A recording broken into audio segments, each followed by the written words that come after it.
ابو رجا نے عمران کے حوالے سے کہا کہ ہم نبی کریم صلی اللہ علیہ وسلم کے ساتھ ایک سفر میں تھے کہ ہم رات بھر چلتے رہے، اور جب رات کا آخری حصہ آیا تو ہم نے پڑاؤ ڈالا، اور مسافر کے لیے اس وقت کے پڑاؤ سے زیادہ مرغوب اور کوئی چیز نہیں ہوتی۔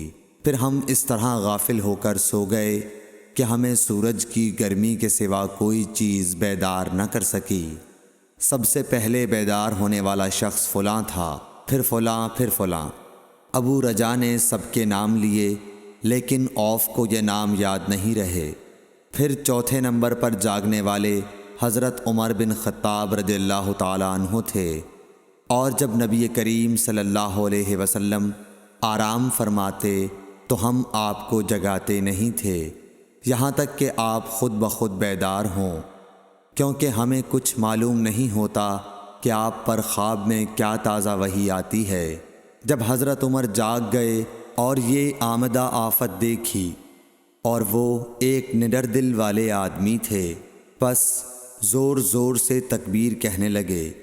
اسی طرح بآواز بلند آپ اس وقت تک تکبیر کہتے رہے جب تک کہ نبی کریم صلی اللہ علیہ وسلم ان کی آواز سے بیدار نہ ہو گئے۔ تو لوگوں نے پیش آمدہ آفت مصیبت کے متعلق آپ صلی اللہ علیہ وسلم سے شکایت کی۔ اس پر آپ نے فرمایا کہ کوئی حرج نہیں، سفر شروع کرو۔ پھر آپ تھوڑی دور چلے، اس کے بعد آپ ٹھہر گئے اور وضو کا پانی طلب فرمایا، اور وضو کیا اور اذان کہی گئی۔ پھر آپ نے لوگوں کے ساتھ نماز پڑھی۔ جب آپ نماز پڑھانے سے فارغ ہوئے تو ایک شخص پر آپ کی نظر پڑی جو الگ کنارے پر کھڑا ہوا تھا، اور اس نے لوگوں کے ساتھ نماز نہیں پڑھی تھی۔ آپ نے اس سے فرمایا کہ اے فلاں، تمہیں لوگوں کے ساتھ نماز میں شریک ہونے سے کون سی چیز نے روکا؟ اس نے جواب دیا کہ مجھے غسل کی حاجت ہو گئی اور پانی موجود نہیں ہے۔ آپ نے فرمایا کہ پاک مٹی سے کام نکال لو، یہی تجھ کو کافی ہے۔ پھر نبی کریم صلی اللہ علیہ وسلم نے سفر شروع کیا تو لوگوں نے پیاس کی شکایت کی۔ آپ پھر ٹھہر گئے اور فلاں یعنی عمران بن حسین رضی اللہ تعالیٰ عنہ کو بلایا۔ ابو رجا نے ان کا نام لیا تھا، لیکن اوف کو یاد نہیں رہا، اور حضرت علی کو بھی طلب فرمایا۔ ان دونوں سے آپ نے فرمایا کہ جاؤ پانی تلاش کرو۔ یہ دونوں نکلے۔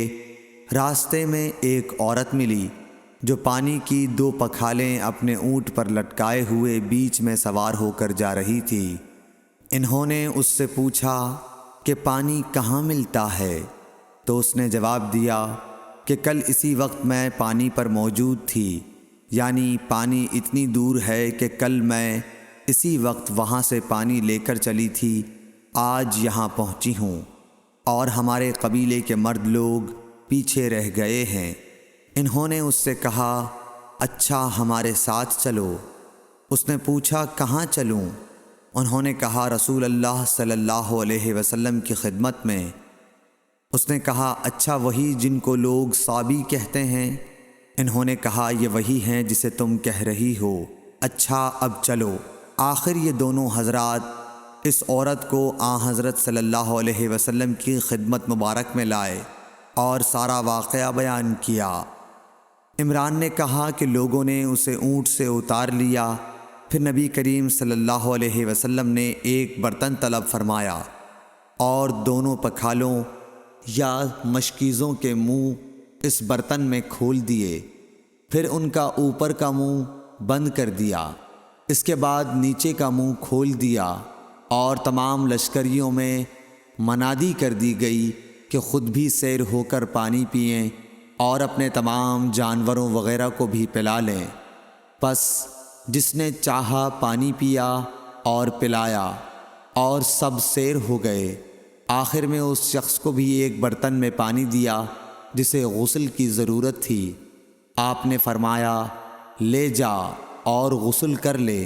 وہ عورت کھڑی دیکھ رہی تھی کہ اس کے پانی سے کیا کیا کام لیے جا رہے ہیں، اور خدا کی قسم جب پانی لیا جانا ان سے بند ہوا تو ہم دیکھ رہے تھے کہ اب مشکیزوں میں پانی پہلے سے بھی زیادہ موجود تھا۔ پھر نبی کریم صلی اللہ علیہ وسلم نے فرمایا کہ کچھ اس کے لیے کھانے کی چیز جمع کرو۔